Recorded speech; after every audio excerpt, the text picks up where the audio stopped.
Good evening and welcome everyone to our August 22nd board meeting. A special thank you to everyone who's in attendance tonight. We appreciate your presence very much. I would like to inform everyone that our board just left executive session to discuss personnel matters, homeschooling applications, a security update, and we've received advice on legal matters. No votes were taken. Our first item on the agenda is item 1.01, the welcome, the prayer, and the pledge. Would everyone please stand for the pledge, for the prayer, and remain standing for the Pledge of Allegiance. Ms. Glenda Morrison-Fair, our secretary, will now lead us in the prayer. Thank you, Dr. Stiles. Let us pray. Dear Heavenly Father, we greet another year ready to embrace this awesome opportunity. Let our character for this school year duplicate good and beautiful and kind, remembering that it is easier to build strong children than to repair broken men. We give thanks and celebrations for our successes and acknowledge our failures, remembering we are all human and we don't always get it right the first time. Let us pause to reactivate our dreams as we build strong leaders using the talents and abilities of this organization. We give thanks for an organization that dares to be different, using as its guiding principles respect, teamwork, and accountability. Finally, dear Heavenly Father, we come asking for these blessings for this school year, 23-24, and all future years to come. Amen. Thank you, Ms. Morrison-Fair. Please join me this time in the Pledge of Allegiance. I pledge allegiance to the flag of the United States of America and to the republic for which it stands, one nation, under God, indivisible, with liberty and justice for all. Thank you, and you may be seated. A special thank you also to Mrs. Bush for the beautiful flowers tonight. They certainly brighten up the room. Love those sunflowers. Thank you so much, Ms. Bush, for always remembering us. Our second item on the agenda is to approve the consent calendar, which includes items 2.01 through 2.05. Madam Chair, motion to accept is presented. Thank you, Mrs. Linda Leventis Wells, and thank you, Mrs. Doolin, for the second. Any discussion? Hearing none, all in favor of the motion, say aye. Aye. All opposed, no. Motion carries. At this time, I'm going to turn the floor over to Dr. Royster. I believe he has some special recognitions tonight. I do. One is the appointment of an interim principal and some assistant principal appointments. Most of these were made at the earlier meeting, but they weren't able for various reasons to be able to be with us that time in June. First, I want to recognize Tatiana Shea. Shea is a newly appointed interim principal at Southside High, and I know I saw her back there somewhere. Tatiana, congratulations on your appointment. We look forward to you serving in that leadership role. Do you have anyone with you tonight, or you? Oh, okay. Well, congratulations again, and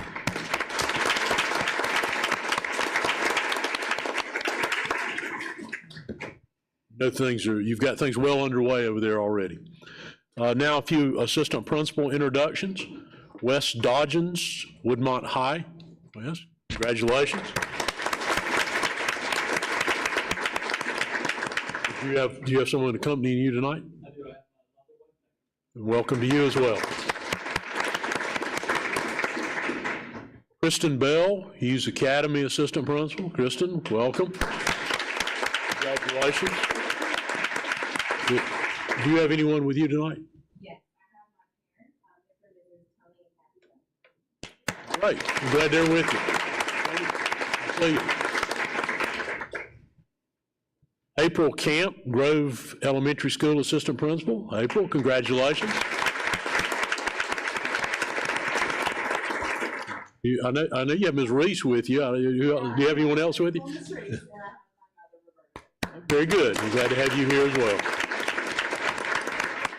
Mel Hayes, Montague Elementary School. Congratulations. Do you have anyone with you tonight? Welcome to you as well. Congratulations to each of you on your new appointments. We look forward to having you in these leadership roles. Hope you have a great school year. Thank you, Dr. Stiles. Thank you, Dr. Royster, and again, congratulations to all. Our third item on the agenda is item 3.01, the appearance of visitors. Mrs. Bush, our vice chair, I'm going to ask her to read the guidelines for public comment at this time. Thank you. As each speaker's name is called, he or she should proceed to the podium at the end of the board's dais, where there is a microphone and a light system. Each speaker has up to 3 minutes to speak to the board. The light system will be green for the first 2 minutes and will turn yellow when 1 minute remains on the speaker's allotted time. In keeping with Board Policy KCA, abusive language or personal attacks aimed at students or staff members will not be permitted. All speakers are expected to behave in an orderly and respectful manner. The board will not engage in discussion with the speaker or respond to comments. The superintendent will designate a member of the staff to respond to each speaker in an appropriate and timely manner. Thank you. Thank you so much, Mrs. Bush. Our first speaker is Becky McLaughlin.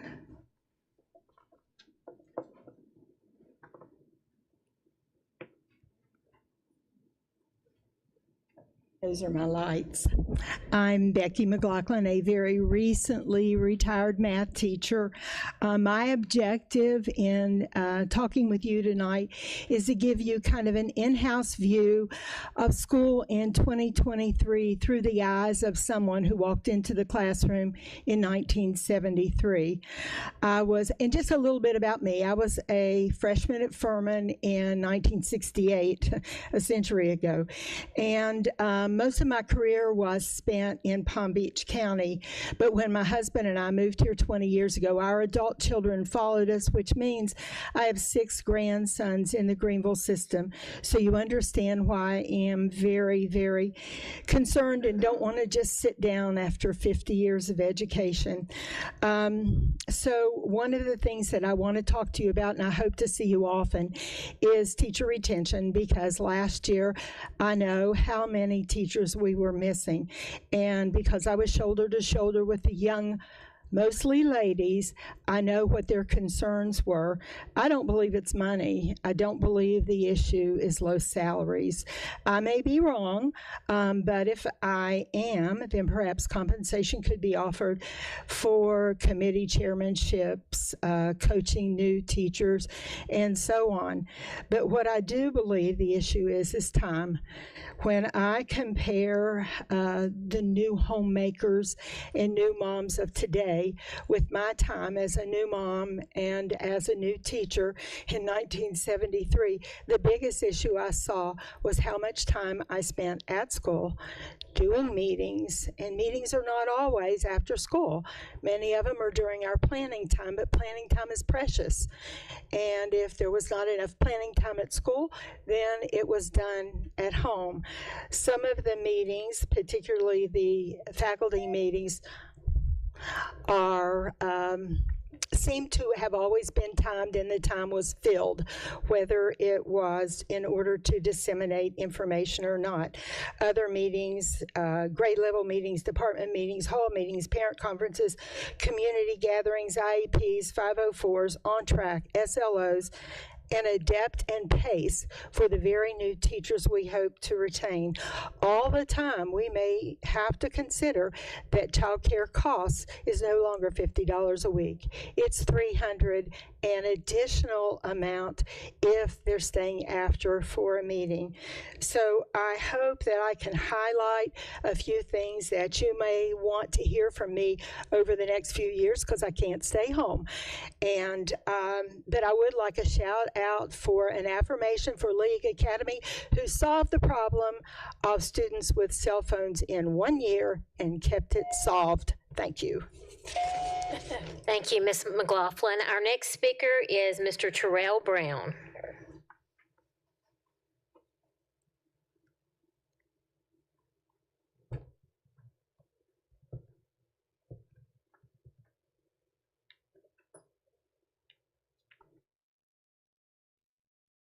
right, how's everybody doing? I want to talk to you tonight about the program known as Public Service Loan Forgiveness. Here's a little summary of the program. The Public Service Loan Forgiveness is a United States government program that was created under the College Cost Reduction Act of 2007 to provide in-depth professionals a way of their student loan debt burden by working full-time in public service. Borrowers who spent at least 10 years working in public service professions and made income-based payments through the direct. The loan program was done in 2007. And I'm proud moment right now was when a vendor came to my school with his establishment and offered his expertise in teaching teachers how to get into this program via his local company. As a local leader of the association, I told him I can't do it by myself. I'd rather you come and teach teachers in a big setting. I said, if you come to Columbia, we can work something out, I promise you. And lo and behold, he came to Columbia. And he showed educators in that seminar how to apply. All those teachers in that room got their loans forgiven, I learned over the summer. My life has changed so much because hundreds of thousands, close to $1 million were forgiven. This is a burden that a lot of teachers face because the thing is, many of them have to work second jobs to pay their student loans. This was not the Biden plan that we just talked about. This is the one that was done in 2007. Even though this information is on the school district website, please, administrators, encourage your teachers to push to get this program or get involved with the program. When the parts of advocacy, you have to keep pushing in order to get it right because many teachers were being neglected and service workers were neglected because it was hard to get into the program. But if you keep advocating, they got into the program and now everything is smooth because we heard nothing but good news over the summer about how their loans were forgiven. They didn't have to work second jobs and they felt like a big relief was off their shoulder. Was it big relief? Because I got mine forgiven. In March, in February, when we had our event, I was so happy because I got my letter. That's why I was smiling the whole night. But lo and behold, I'm a person who has bad luck. So I said, well, I got to make sure this thing is legit. So I keep checking my credit report for the last 4 or 5 months to make sure it's true. And my wife, you need to take that thing out your pocket. I said, why? I said, that's got to make sure this thing is for real. And it was forgiven. So now I kept it in a little safe at my house. But this is a life changer now because we don't have to worry about working a second job to make ends meet. And it also is a way to show that if you keep working hard and pushing things out, it can get done. There's always a famous quote, if you teach a person to fish, if you give a person to fish, they can eat a day. But if you teach a person to fish, it can last a lifetime. And this is an example where it can change somebody's life right now through debt. Thank you, Mr. Brown. Our next speaker is Ms. Catherine Schumacher.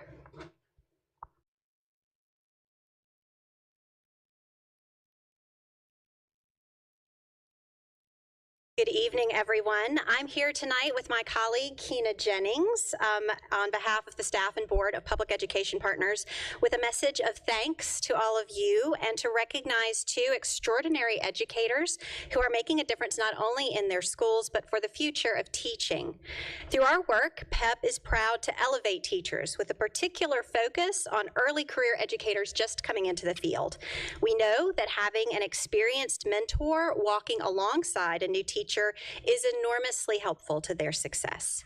Mentors go above and beyond, adding hours to their classroom duties to meet with their assigned mentee and pour into them their perspective and advice. We are so grateful to the Board of Trustees for recognizing the value of that time in this year's budget, which increased the cash stipend for district mentors from $250 to $1,000, which is a huge investment in incentivizing experienced educators to serve as mentors. So thank you for that additional support. At the Teacher of the Year breakfast a couple of weeks ago, PEP was honored to sponsor the First Class Teacher Award, celebrating 2 teachers who are finishing their first year in the classroom. And tonight, we want to take just a moment to shine a spotlight on the winners of PEP's First Class Mentor Awards for the 22-23 academic year. These teacher leaders have distinguished themselves for their commitment to and excellence in supporting first-year teachers teachers on their journey. Mentors were nominated by their principals and administrative teams. Our first class mentors received a $250 cash award, and tonight we presented them with a crystal trophy and a gift certificate from our generous award sponsor, Oro Hotels, for a staycation package downtown as a special and well-deserved treat. Grateful to be joined by Heather Metters-Whitley from Oro Hotels, who is a former educator herself, and she has been a great champion of PEP's work to support teachers. I also want to recognize Julie Woodhouse, who serves as Greenville County Schools Coordinator for Induction, Mentoring, and Teacher Success. She is an incredible partner to PEP in our work to support teachers. I'd like to ask our elementary level first class mentor award winner, Terry Cresdorn, to stand. She is a third grade teacher at Chandler Creek Elementary School and is joined by the assistant administrator, Kate Canterbury. And I'd also like to recognize secondary level first class mentor award winner, Gabe Chen Rodriguez. Gabe? Mr. Chen is a science teacher at Berea High School, and we're just thrilled to have both of them here tonight. So congratulations to these award winners, and thank you to the trustees for your investment in our teachers and the district's efforts to help them be more successful.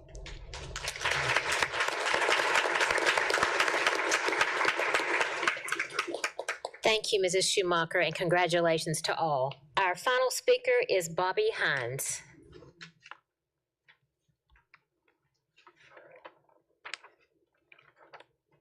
Good evening, everyone.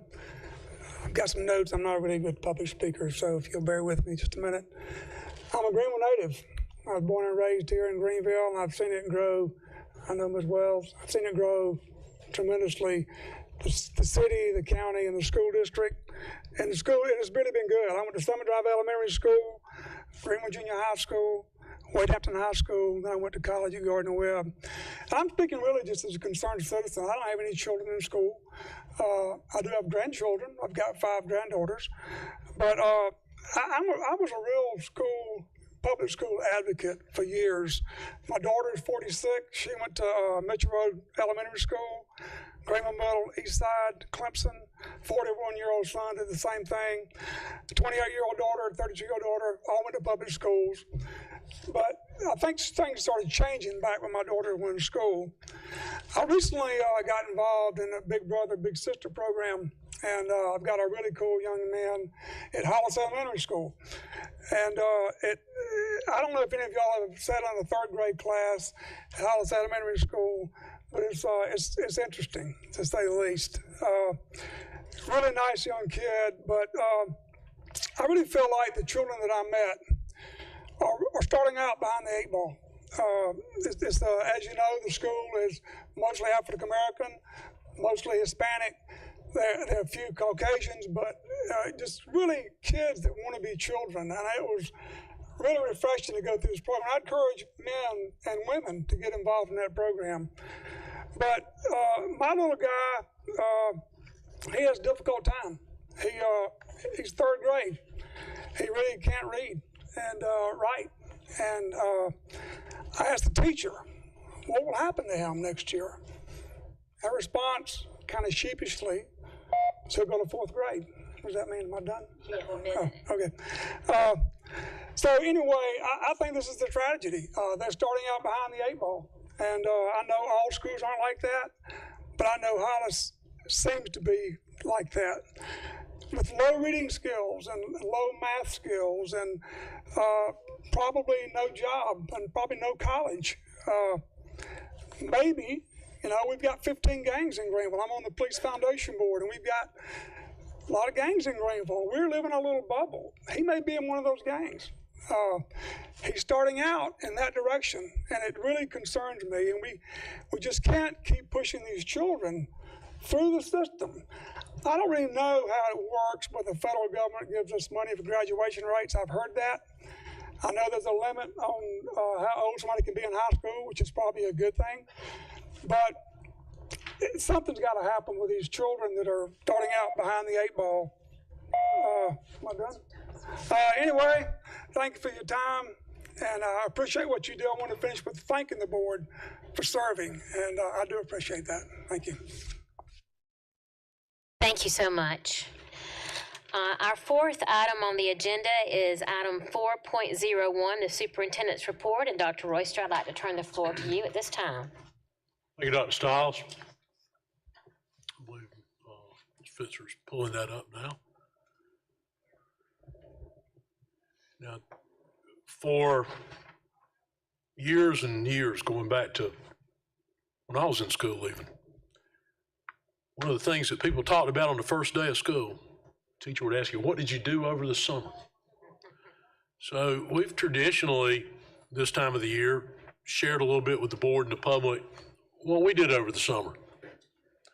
This is by no means all-inclusive, and it certainly doesn't speak to every hour that was put in by teachers, principals, school-level workers, district-level employees.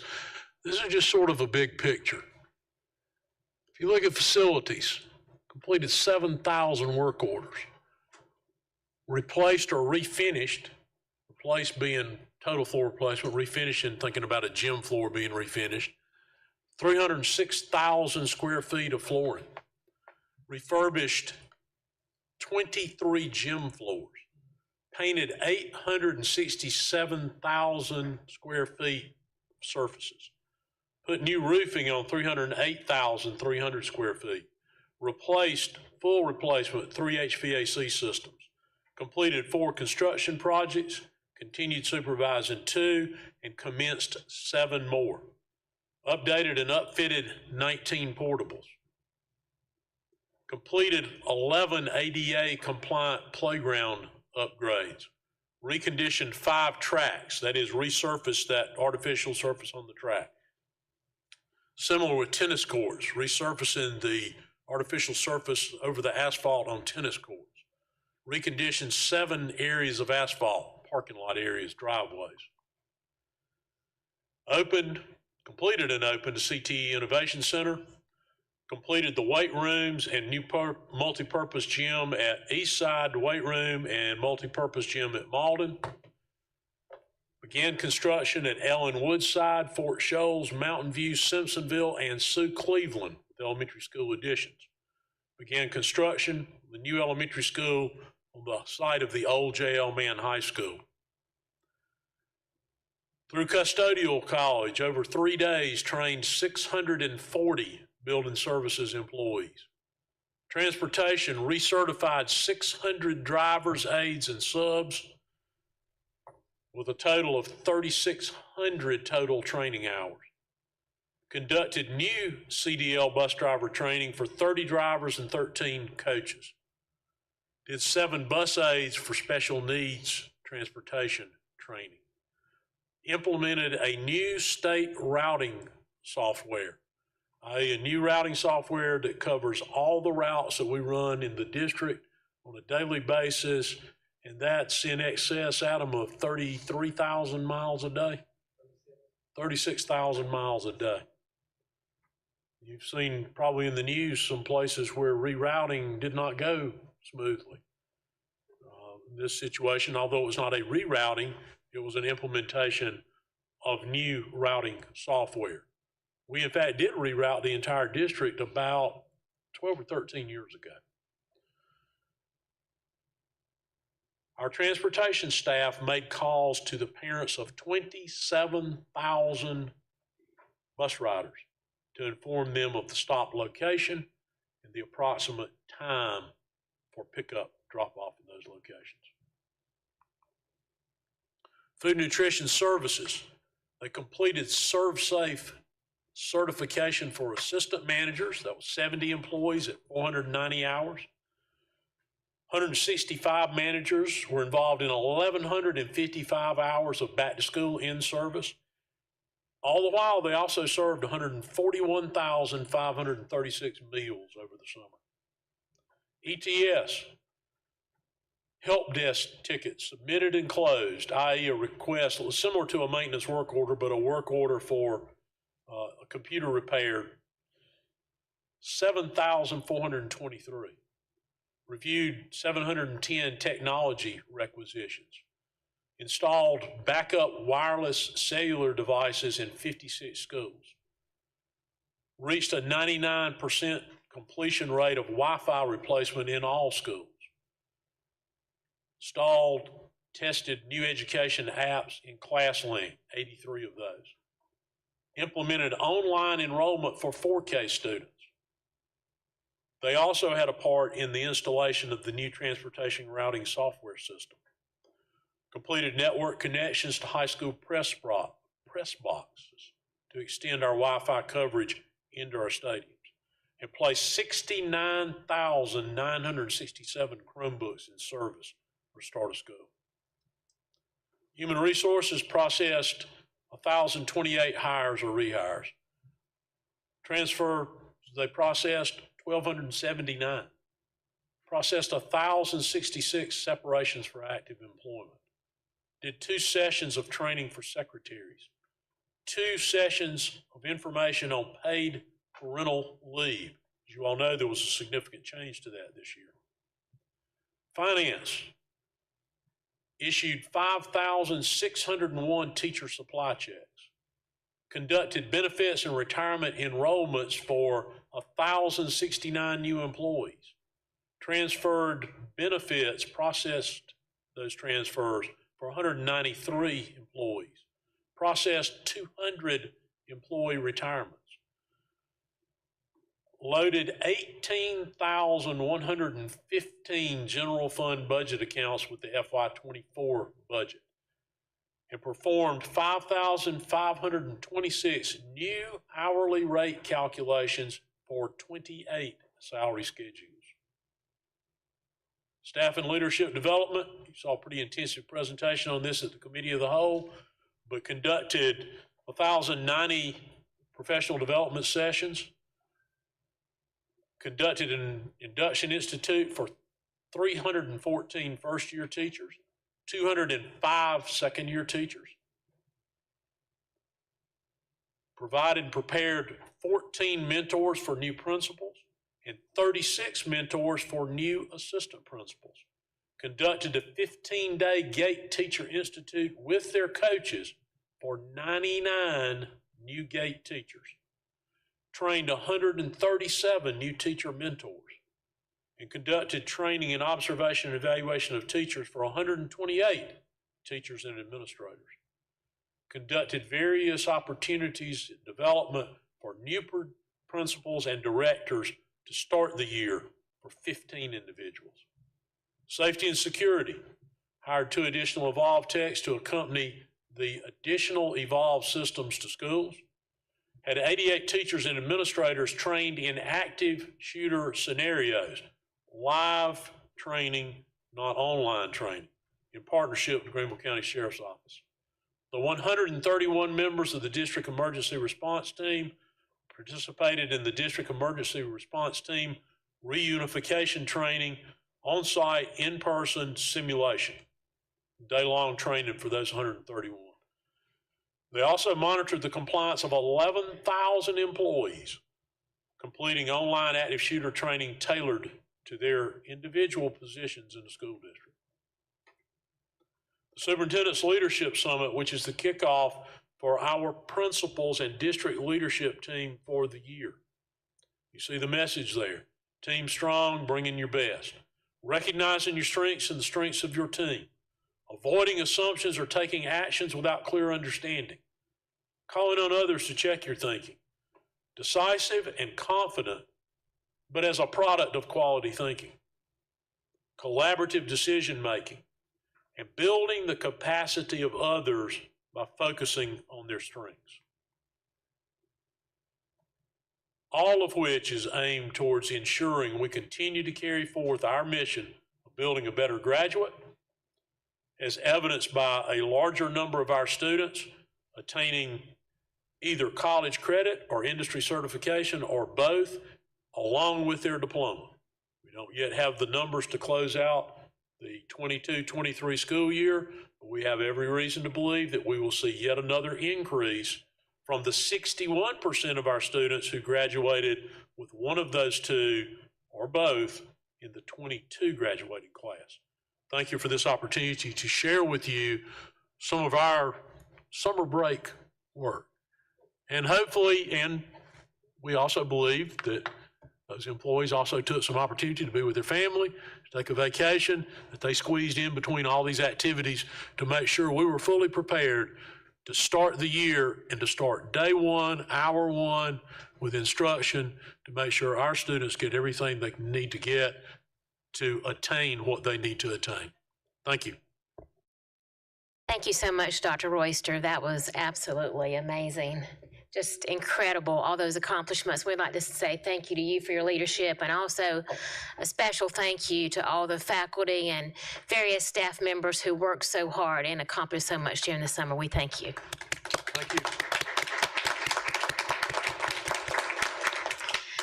Our next item on the agenda is 5.01, revision of board policy JGI, child abuse, child neglect. This is an action item. We have a recommended motion from the Committee of the Whole to approve the revisions to board policy JGI as presented. This does not require a second. Any discussion?